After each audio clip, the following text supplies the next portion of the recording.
I've been playing 5th edition for almost 10 years now, and I've played probably about 15 to 20 full campaigns from beginning to end. And today I wanted to discuss some of my favorites. Welcome to the Twisted Tentacle Inn. I'm your innkeeper, and today we'll be discussing my 5 favorite campaigns for Dungeons & Dragons 5th edition.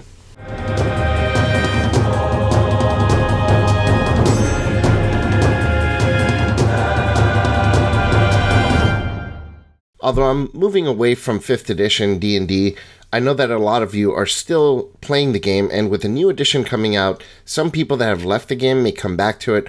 I probably won't, and maybe in a future video I'll give you some reasons and some things that I will be doing in the future. But for right now, those of you who are still ingrained in the 5th edition of Dungeons & Dragons, there's a lot of great content for that game because it is the biggest role-playing game out there. Plenty of companies and individuals have put out tons of great content, great adventures, great supplements for the game, and that should not be discounted. 5th edition itself has some great content that are official sources, and a couple of those are actually in my top 5 favorite campaigns in here. Number 5 on my list is The Dungeons of Jackenheimer. This product was put out by the Dungeon Dudes, who are a YouTube content creator. They are 2 guys who do videos about 5th edition and a few other role-playing games here and there. Their channel is pretty good. If you're interested, check them out. I'm sure that most of you have already heard of them, but my favorite thing that they do is their published content. Dungeons of Jackenheimer is great. From the artwork, the aesthetic of it, it's fantastic. Basically, the story behind it is a meteor has fallen and destroyed the city of Jackenheimer, and now it's in ruins, but the meteor also had some sort of radiation that mutated everything around it. So whatever survived within Jackenheimer after the meteor hit was twisted and transformed into horrible abominations. And now there's a lot of treasure and things that were left behind after the meteor hit. So adventuring parties have gone out and started exploring the dungeons of Jackenheimer.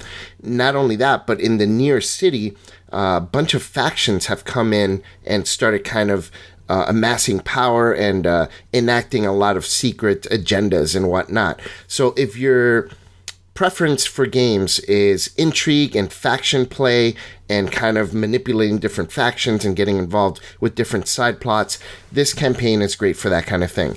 The actual Dungeons of Jackenheimer, there's no set storyline. It's very overarching.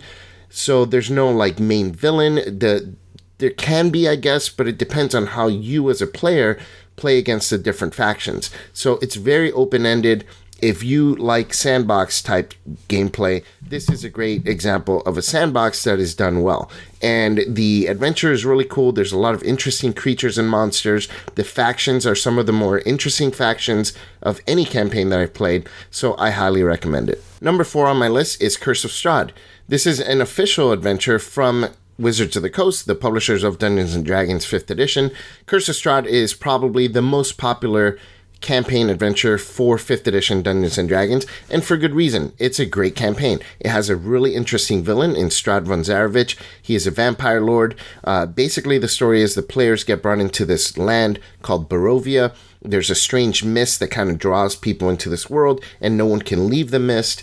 And once they're in Barovia, the lord of the land, Strad von Zarovich, takes interest in the player characters, but in play is also some history that just continues to repeat itself. There's a lot of passion, lost love, betrayal. There's a lot of cool themes in this campaign that can play out really well if your party is really into roleplay. So what I really love most about this campaign is the roleplay aspects of it and the potential for your player characters to really interact with the world and kind of make their own claim in the land of Barovia. They can kind of make their name there, and they can face a really interesting villain in Strad von Zarovich.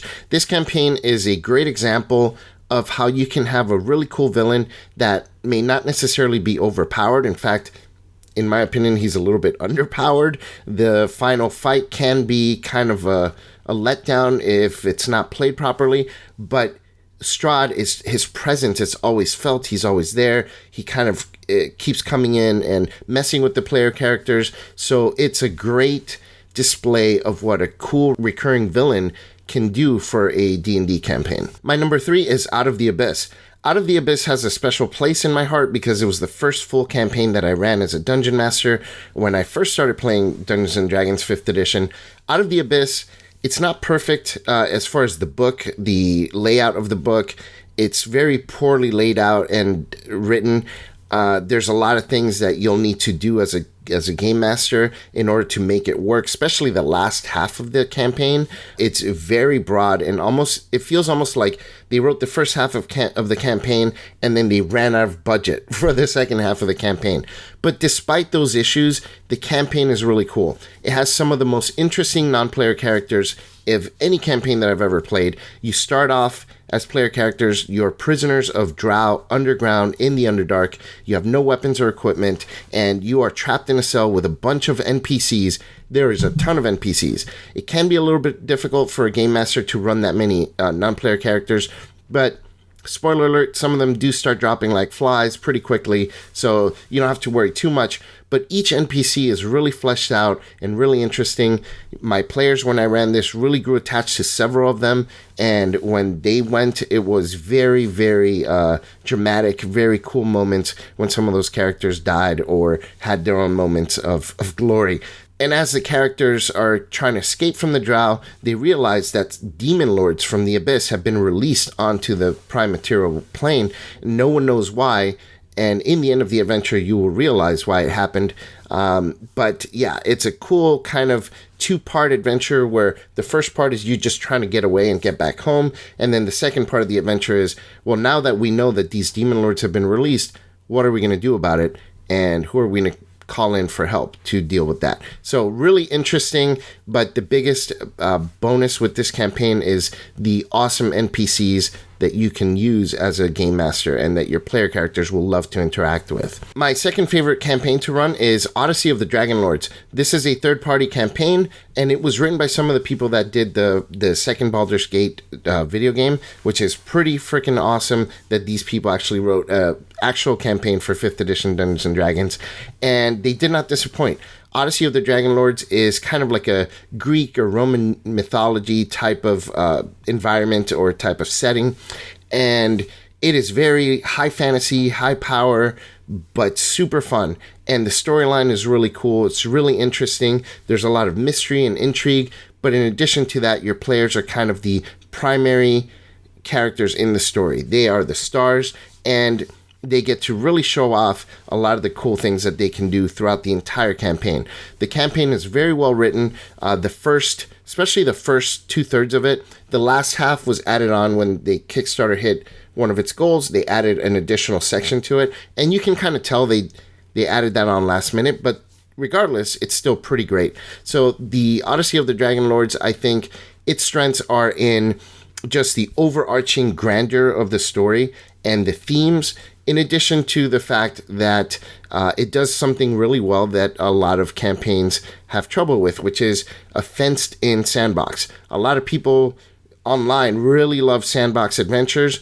I prefer a more linear approach, but a fenced-in sandbox is kind of like the best of both worlds. It starts out like sandbox in just this one little area, and then as you level, you open up the area, and now you can explore more. And then as you kind of reach certain goals, that expands even further. Now you have all this other area to explore. So that's what I mean by a fenced-in sandbox. It's constantly expanding. I don't play Fortnite, but I've heard that Fortnite, it's like you're playing and then like the environment's closing in on you. Well, this is kind of the opposite of that. So you start the game, and then as you play, the environment starts to open up for you. So I hope that kind of explains how the adventure goes. So the story revolves around the Titans, who have these secret agendas, and then the gods, which are kind of, their power has waned, and you're trying to deal with the situation where these Titans are enacting these secret agendas, and you're trying to save the world, basically. Really, I don't want to spoil too much about it, so that's all I'm going to say, but it's a really interesting storyline, in addition to the campaign as a whole being really cool. And I'm going to cheat here a little and tell you my number one campaign to run, and it is my own campaign that I am releasing in a few months on Kickstarter, and it is Horror at Isuzu Landing. I know it's kind of cheating to push my own campaign as my favorite campaign that I've ever run, but I'd be lying if I didn't say that it was. I've run it now twice as a playtest, and both times all my players have said it's been the best campaign that they've ever played. Horror Isuzu Landing starts out as a fenced-in sandbox in the city, so you get a bunch of different things that you can do within the city. It's pretty open-ended, and then the second part of the story kind of goes a little bit more linear, and I really, really enjoy the way that plays because it lets the characters build their own personalities, and then once the story proper kicks in, now let's get down to business, and this is the story, how it's going to happen. But the storyline basically is about the discovery of the new world. Think of like the discovery of America. So a new world is discovered by these knights, and people have started going there every year. Communication is not possible between the new world and the current world. Once a year, a ship sails from the current world to the new world with lucky people who win lottery or pay their way in and make their way to the new world, which is said to be this great paradise. But as the player characters are in the main city, they find some plot lines that are going on within the city, but their main goal is to try and gain passage to the ship that's sailing this year into the new world. Once they get to the new world, then they can experience the wonders that await them there. And we'll leave that as to what those wonders are for when you do get the adventure. So the Kickstarter for that adventure will be launching in August. Sorry that you're not able to see what it's about right now, but keep an eye out for it. I will be starting a mailing list in case you're interested in looking into this adventure. And trust me, it is really a fun adventure, not just because I wrote it, but everyone that I've run it for has been raving and ranting about it. So hopefully you enjoy it as well. And that does it for my 5 favorite campaigns for 5th edition Dungeons & Dragons. Some of you guys know I'm kind of moving away from 5th edition content. So this adventure that I'm putting out in August is an adventure that I started writing 2 years ago. So I not only started running 2 years ago. So this has been a work in progress that kind of got sidelined and derailed by the OGL situation. I know everyone's tired of hearing about it, but it really did happen, and it almost prevented me from releasing this adventure. So that whole situation is kind of what started getting me moving out of 5th edition, and I'm not going to rehash all of that, but this adventure is still great regardless. I also have a Pathfinder 2 version of it, and I've run it for Pathfinder 2, and it works out great for there too.